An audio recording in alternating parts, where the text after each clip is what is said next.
Good morning students. That's the 10th class learning video. Chapter 1, 2, 3 हम complete कर चुके हैं और चैप्टर 4 आज स्टार्ट करने जा रहे हैं। जिन बच्चों ने अभी तक चैप्टर 3 का टेस्ट अटेंड नहीं किया है, आपके पास लिंक है, आप ईमानदारी से उस टेस्ट को अटेंड करिए और देखिए सॉल्यूशन में चेक करके, क्योंकि सॉल्यूशन भी आपके पास आ गया है, देखिए कि कौन कौन से क्वेश्चन आपको नहीं आते उनकी प्रैक्टिस करिए। चैप्टर 3 चैप्टर 4 से रिलेटेड है। जितनी तरह की वर्ड प्रॉब्लम आपने चैप्टर 3 में 2 वेरिएबल्स में पढ़ी थी, वही सारी की सारी वैरायटीज अब हम चैप्टर 4 में 1 वेरिएबल में पढ़ेंगे। तो जिस बच्चे की चैप्टर 3 की वर्ड प्रॉब्लम अच्छी होंगी, उनको चैप्टर 4 में इंटरेस्ट भी आएगा और मजा भी आएगा। ठीक है, तो आइए चैप्टर 4 शुरू करते हैं। और चैप्टर 4 के अंदर सबसे पहले हमारे चैप्टर का नाम है क्वाड्रेटिक इक्वेशन। ठीक है, तो अभी हमने पढ़ा था quadratic polynomial ax² plus bx plus c, it is a quadratic polynomial. लेकिन अब मैं इसको अगर इक्वल 0 लगा दूंगा तो ये बन जाएगी क्वाड्रेटिक इक्वेशन। तो क्वाड्रेटिक इक्वेशन कब होनी चाहिए? जब डिग्री 2 होनी चाहिए, और साथ में कंडीशन भी होगी कि a का आंसर कभी भी 0 के इक्वल नहीं होगा। ठीक है, सपोज कीजिए मैंने अगर a की वैल्यू 0 पुट कर दी, तो 0 को x² से मल्टीप्लाई करूंगा तो 0 हो जाएगा, और जब इक्वेशन में से x² ही गायब हो जाएगा तो डिग्री 2 कहां बचेगी? और जब डिग्री 2 नहीं बचेगी तो इसका मतलब वो इक्वेशन क्वाड्रेटिक नहीं होगी। तो वही इक्वेशन क्वाड्रेटिक है जिसके अंदर क्या चीज बचनी चाहिए? डिग्री 2, और कंडीशन ये होनी चाहिए कि a का आंसर कभी भी 0 नहीं होना चाहिए। b और c 0 हो सकते हैं, ठीक है, क्योंकि तब भी इक्वेशन क्वाड्रेटिक होगी क्योंकि डिग्री 2 बची हुई होगी। लेकिन अब देखिए, जैसे मैं आपके सामने क्वेश्चन लिख रहा हूं 2x² + 5 = 0। अब बताइए, इसमें x² के साथ a है, कांस्टेंट टर्म c है, लेकिन x के साथ b नहीं है, x वाली टर्म में नहीं है। कोई बात नहीं, b का आंसर 0 हो सकता है, ठीक है, लेकिन a की वैल्यू x² के साथ a है और x² की डिग्री 2 है। देखो डिग्री 2 है, तो जब तक डिग्री 2 रहेगी तब तक इक्वेशन क्वाड्रेटिक होगी। ऐसे भी हो सकता है 2x² = 0, ऐसे भी हो सकता है 2x² + 3x = 0, ये सब क्वाड्रेटिक है। लेकिन आप लिखोगे 5x + 3 = 0, ये क्वाड्रेटिक नहीं है क्योंकि इसमें डिग्री 2 नहीं है। यहाँ भी डिग्री 2 है, यहाँ भी डिग्री 2 है। b और c 0 हो सकते हैं, लेकिन a का आंसर कभी भी 0 नहीं हो सकता। ठीक है, अब मैं कुछ क्वेश्चन हैं 4.1 में, उसको डिस्कस कर रहा हूँ। तो एक्सरसाइज 4.1 के अंदर क्वेश्चन पढ़ रहे हैं कि ये क्वाड्रेटिक है या नहीं है। तो x + 1 का होल स्क्वायर = 2x - 3। देखने से ही पता चलेगा, पहले आपको सॉल्व करना पड़ेगा। सॉल्व करने के बाद अगर इक्वेशन की डिग्री 2 आती है तो वो क्वाड्रेटिक है, अदरवाइज नहीं है। देखिए a² + b² + 2ab, और 2x - 2 3 जा कितना 6, 2x से 2x कट गया, x² 6 को इधर ले आओ, प्लस का 7 = 0। यस, इक्वेशन की डिग्री 2 है, इसलिए ये क्वाड्रेटिक है। इसलिए ये 8 के 8 पार्ट ना आपको सॉल्व करके देखने पड़ेंगे। चलो एक और कर लेते हैं, एक और कौन सा कर लेते हैं, ये करते हैं x + 2 का होल क्यूब और 2x और ब्रैकेट में x² - 1। ठीक है, देखिए इसको कैसे पता चले? जब तक होल क्यूब नहीं खोलेंगे ना तब तक नहीं पता चलेगा। तो a³ + b³ + 3ab ब्रैकेट में a + b, अंदर मल्टीप्लाई करते हैं 2x³ और माइनस का 2x। चलिए सॉल्व कर लेते हैं। x³ + 8 + 6x² + 6 2 जा 12x, और इसको भी इधर ले आए और 2x भी इधर का आ गया और उधर 0 बच गया। तो बताइए क्या बचा? माइनस का x³ प्लस का 6x² और 12 में से 2 प्लस किया 14x और प्लस का 8 और इक्वल 0। क्या इस इक्वेशन की डिग्री 2 है? इसकी डिग्री तो 3 है। तो अगर डिग्री 3 है तो ये इक्वेशन क्वाड्रेटिक नहीं है, डिग्री 2 ही होनी चाहिए, ये ध्यान रखना। ठीक है, तो ये 8 के 8 पार्ट आप सॉल्व कर लीजिएगा, जिससे आपको पता चल जाए कि कौन सी इक्वेशन क्वाड्रेटिक है, कौन सी नहीं है। पहले सॉल्व करके ऐसी सिंपल इक्वेशन बनानी है। जब तक आपकी सिंपलीफाई ना हो जाए तब तक आप डिसाइड नहीं कर सकते कि इक्वेशन क्वाड्रेटिक होगी या नहीं होगी। ठीक है, अब हम लोग सेकंड क्वेश्चन के फर्स्ट पार्ट पर आ गए हैं। देखिए सेकंड क्वेश्चन का फर्स्ट पार्ट ध्यान से समझना। 1 वेरिएबल की क्वेश्चन है, आपका मिडिल स्प्लिट पक्का होना चाहिए, खूब अच्छे से। ये देखिए कह रहा है represent the situation to form a quadratic equation. The area of rectangular plot is 528। Rectangular plot का एरिया दिया हुआ। आगे बढ़ते हैं। Length is 1 more than twice the breadth. Length 1 more than twice the breadth. आप इसे 2 वेरिएबल से भी कर सकते हैं, 1 जिससे आपको इजी लगे उससे कर सकते हैं। अब लेंथ ब्रेथ के ट्वाइस से 1 ज्यादा है। अब लेंथ अगर ब्रेथ से ज्यादा है और ब्रेथ हमें पता नहीं है, तो सबसे पहले मैं क्या लिखूंगा, सेकंड क्वेश्चन का first part, let breadth of rectangle x unit, metre square में दिया हुआ है तो x मीटर मान सकते हैं, x मीटर। देन अब जरा सोच के बताइए लेंथ क्या होगी। फिर से पढ़ते हैं, क्या लिखा है लेंथ, फिर लिखा है इज, ये रही लेंथ, ये लिखा है इज 1 मोर, ये देखो 1 मोर, ये देखो 1 मोर, किससे more, twice the breadth, twice the breadth, breadth का ट्वाइस। तो जब तक ब्रेथ नहीं बताते ट्वाइस कैसे करते, तो इसलिए पहले ब्रेथ को x मानना पड़ा। तो लेंथ ब्रेथ के ट्वाइस से 1 ज्यादा है तो +1। ठीक है, अब कौन बताएगा, एरिया ऑफ रेक्टेंगल क्वेश्चन में क्या दिया हुआ है, बताइए क्या दिया हुआ है, 528। बताइए एरिया का फॉर्मूला क्या होता है, लेंथ मल्टीप्लाई ब्रेथ, 528। बताइए लेंथ की जगह क्या लिखूं, 2x + 1 ऐसे ब्रैकेट में, मल्टीप्लाई का साइन, ब्रेथ की जगह क्या लिखूं, x। ये देखिए, ये आपका क्वेश्चन तैयार है। बताइए बात समझ में आएगी नहीं। ब्रेथ को x माना क्योंकि इसके बिना लेंथ पता नहीं लगेगी। लेंथ ब्रेथ के डबल से 1 ज्यादा है तो ब्रेथ को पहले x मानना पड़ा, उसके डबल में 1 ज्यादा। एरिया ऑफ रेक्टेंगल क्वेश्चन में दिया हुआ है, रेक्टेंगल का सम जानते हैं, फार्मूला L * B होता है, L की जगह L, ब्रेथ की जगह ब्रेथ। अब मल्टीप्लाई करते हैं, 2x², 1 की x से करेंगे x, इस 528 को इधर ले आएंगे और इक्वल 0। हमेशा क्वाड्रेटिक इक्वेशन ही बनेगी, देखो डिग्री 2 बची, तो डिग्री 2 आई तो इक्वेशन क्वाड्रेटिक। अब ये सारे क्वेश्चन मिडिल स्प्लिट से सॉल्व करने पड़ेंगे, तो आपका मिडिल स्प्लिट वाला पार्ट बहुत बढ़िया होना चाहिए। तो चलिए कैसे करते हैं मिडिल स्प्लिट, अगर 9th क्लास का याद हो अच्छे से, मिडिल स्प्लिट कैसे करते हैं, पहले इन दोनों कॉर्नर्स वाले की मल्टीप्लाई करते हैं, 2 8 जा 16, 2 जा 4 + 1 5, 2 5 जा 10। अब 2x² + के x + के और फिर -528। अब हमें ऐसे दो नंबर छांटने हैं जिन्हें माइनस करके 1x आए, प्लस करके नहीं, जो इक्वेशन के आखिरी में साइन होता है वही करके बीच वाले टर्म आनी चाहिए। ठीक है, तो माइनस करके 1 आए। ठीक, तो अब पहले इसके फैक्टर निकाल लेते हैं। चलो 2 का टेबल चलाते हैं, 2 5 जा 10 और 2 2 जा 4, 2 8 जा 16, 2 2 जा 4 1, 2 6 जा 12, 2 4 जा 8, 2 1 जा 2 3 जा 2 2 जा 2 6 जा 12, 1 और 2 33 और ये 3 11, माइनस करके 1 आना चाहिए। अब देखना 2 2 जा 4, 2 जा 8, 2 जा 16, 2 जा 32 और 11 3 जा 33। देखना 32 और 33, बताओ 33 में से 32 को माइनस करके 1 आ रहा है, माइनस करके जो आखिरी में साइन है वही करके बीच वाली टर्म आनी चाहिए।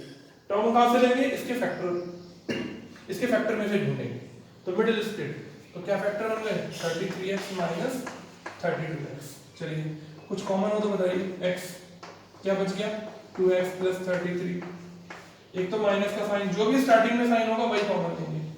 ये दोनों में क्या कॉमन है सोच के देखिए, 16 कॉमन है, तो 16 2 जा, अब मुझे क्या पता 16 कॉमन है भैया, यहाँ 2 लाना है, सेम ब्रैकेट बनाने हैं, माइनस कॉमन ले लिया, अंदर का साइन प्लस हो गया। देखो 16 2 जा, 16 का टेबल इस पर चलाएंगे तो 33 आएगा, चला के देख लीजिएगा।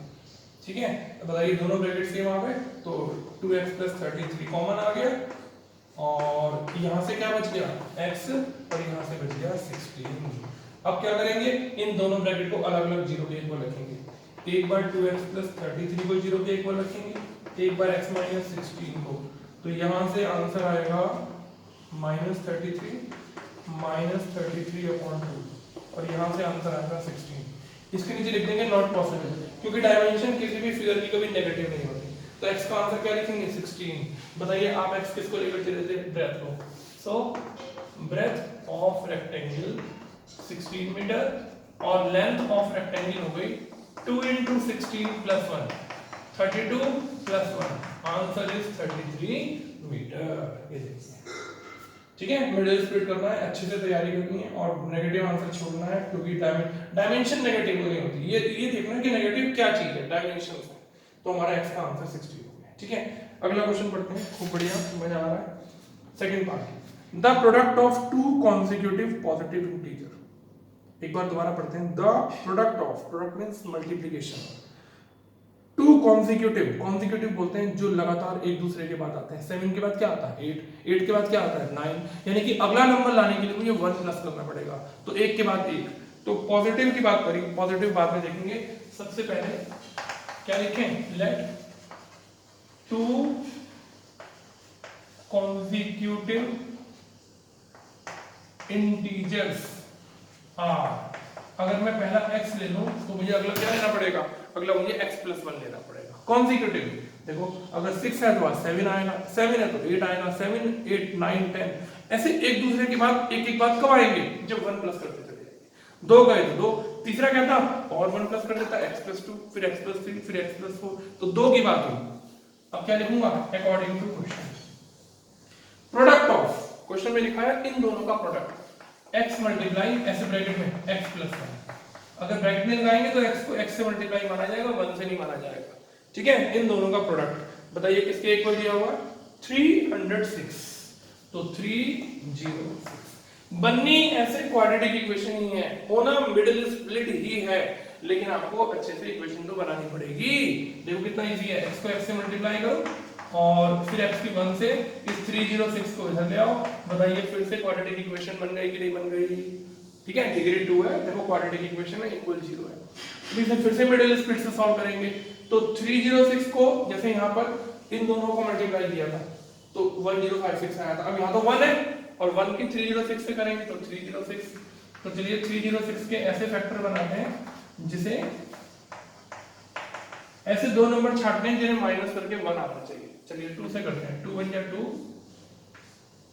2 5 जा 10, 2 3 जा 6, 3 से कटता है, फिर से 3 से कटता है, ये देखो अब ढूंढना, 2 3 जा 6 3 जा 18, 18 और 17, ये देखो दो नंबर कौन कौन से हो गए देख लो, 18 में से 17 गया बना, आखिरी का साइन नहीं करके बीच वाली टर्म आनी चाहिए, तो 18x माइनस 17x, तो x स्क्वायर, x कॉमन ले लिया, अंदर बच गया x प्लस 18, माइनस का साइन कॉमन लिया, 17 कॉमन लेंगे, यहाँ से x बचेगा, अंदर का साइन चेंज हो गया, 17 का टेबल जब 306 पर चलाएंगे तो 18 आएगा, एक ब्रैकेट में x प्लस 18 और एक ब्रैकेट में x माइनस 17। क्या करेंगे, इन दोनों को अलग अलग 0 के इक्वल रखेंगे, ये देखिए यहाँ पर भी इसको 0 के इक्वल रखेंगे। ठीक, अब एक आ रहा है पॉजिटिव एक नेगेटिव, ऐसा नहीं है कि हर बार नेगेटिव काटना है, ऐसा नहीं है, लेकिन क्वेश्चन में कहा कि आपको पॉजिटिव इंटीजर बताना है, तो पॉजिटिव इंटीजर में कौन सा लेंगे, 17 लेंगे, इसे छोड़ देंगे, यहाँ लिख देंगे इसको लिख देंगे नॉट पॉसिबल, पॉसिबल तो दोनों है लेकिन हमारी रिक्वायरमेंट 17 की है, तो अभी देखते हैं, इसको नेग्लेक्ट लिख देंगे यहाँ पर, ऐसे नेग्लेक्ट, इसको छोड़ देंगे, नेग्लेक्ट कर देंगे। सो 2 कॉन्जिक्यूटिव पॉजिटिव, अब पॉजिटिव शब्द यूज किया, इंटीजर्स आर, अब बताइए पहला आंसर क्या था 17 और अगला क्या होगा 17 प्लस 1, तो आंसर हो गया 17 और 18। ये वाला 18 आंसर नहीं है, ये वाला 18 आंसर है जो 17 में 1 को प्लस करके आया। ठीक है, समझ में आया, दो कॉन्जिक्यूटिव, कॉन्जिक्यूटिव एक के बाद एक, हमेशा 1 प्लस करना है।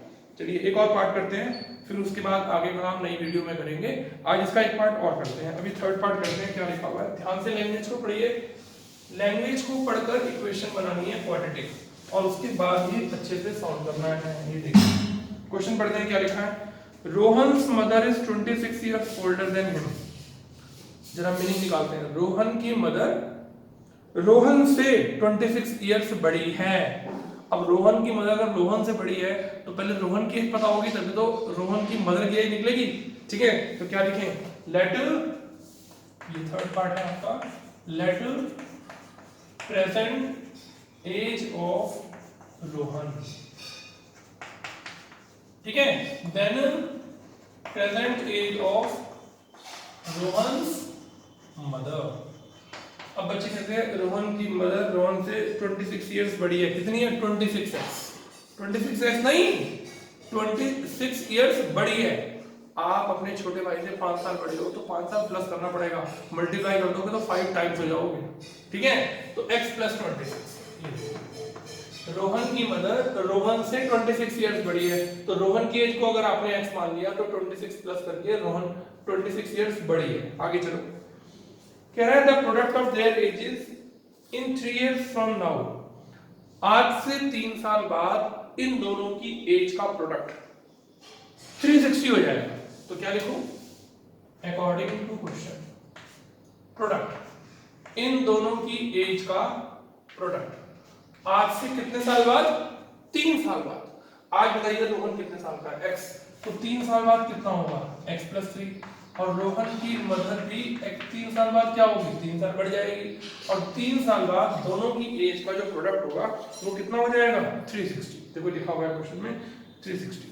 तो आज से 3 साल बाद की एज में क्या किया, जो आज की प्रेजेंट एज थी उसमें 3 साल प्लस कर दिए, ठीक। अब देखो इस ब्रैकेट में x प्लस 3 और इस ब्रैकेट में x प्लस 29, ठीक। क्या करें, इन दोनों ब्रैकेट को मल्टीप्लाई, पहले x को x से, फिर x को 29 से। ये काम तो वैसे आपको अपने आप करना चाहिए, लेकिन फिर भी मैं करके दिखा रहा हूं आपको।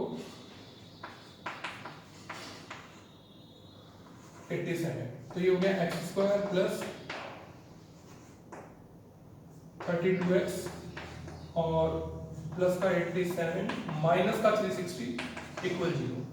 तो x स्क्वायर प्लस 32x और ये माइनस का देखो क्या आएगा, 10 में से 7 गया 3 और 15 में से 8 गए 7 और 270। देखना कुछ गड़बड़ तो नहीं हो रही। 10 में से 7 गया 3 और 15 में से 8 गए 7 और 2, ठीक। अब माइनस करके 32 आना चाहिए, मल्टीप्लाई करके यहाँ 1 है तो 1 इंटू 273, तो क्या करें एक्स स्क्वायर प्लस वही मिडिल स्प्लिट होगा। अब देखो कितना अच्छा होना चाहिए मिडिल स्प्लिट हमारा, तभी तो क्वेश्चन कंप्लीट होगा। माइनस करके 32 आना चाहिए, तो चलिए 273 के फैक्टर निकालते हैं। ये 3 से कटता है, 3 9 जा 3 1 जा, अब ये 7 से कटता है। तो देखिए ऐसे नंबर जिन्हें माइनस करके 32 आए जरा ढूंढना भाई। 13 3 7 या 21 और 13, 21 में से 13 गए तो 32 नहीं आता। 13 3 या 39 और 7, जरा 39 में से 7 माइनस करो। इन्हीं में से नंबर छाटने हैं, आगे पीछे जिनकी भी मल्टीप्लाई करनी पड़े इसके फैक्टर में से ही नंबर छाटने हैं। तो 32 कब आया, जब मैं 39x में से 7x को क्या कर दूंगा माइनस, तो इसकी जगह मैंने ये लिख दिया, बाहर प्लस का साइन चल रहा है, ठीक। कॉमन ले लीजिए, x कॉमन आ गया, x प्लस 39 माइनस का साइन कॉमन है, 7 दोनों में कटता है, कॉमन है, अंदर का साइन चेंज हो गया देखो, और x का टेबल जब इस पर चलाएंगे तो 39 आएगा, ठीक है। देखिए दोनों ब्रैकेट कौन सा सेम आ गया, x प्लस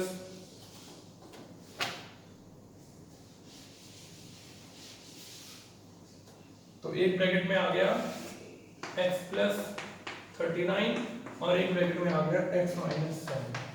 क्या करेंगे, दोनों को अलग अलग जीरो के इक्वल रखिए, x माइनस 7, x की वैल्यू यहाँ से 7 आ गई और यहाँ से आ गई माइनस 39, ठीक।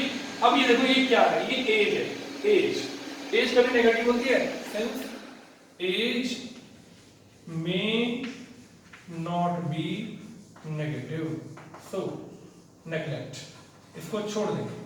तो कौन सा आंसर हुआ 7। अब देखो किसकी एज पूछी उसने कहा कि फाइंड रोहन से present age, so present age of Rohan.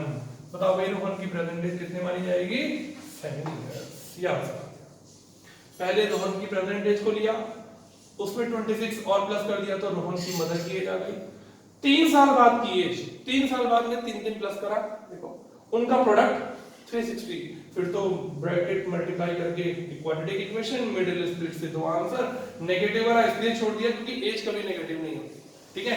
और फ्रैक्शन में कुछ नहीं और बस 7 आंसर और प्रेजेंट एज ऑफ रोहन हो गई 7। तो आप 4.1 कंप्लीट करिए। एक क्वेश्चन बचा है, इसे मैं अभी नहीं करूंगा, इसे मैं बाद में किसी और कॉम्बिनेशन में करूंगा। तो जिन बच्चों ने चैप्टर 3 का टेस्ट नहीं दिया वो 3 का टेस्ट लीजिए और उसको चेक भी करिए, सॉल्यूशन भी आपके पास आ गया, ईमानदारी से करिएगा और इसमें आप ही का बेनिफिट होगा।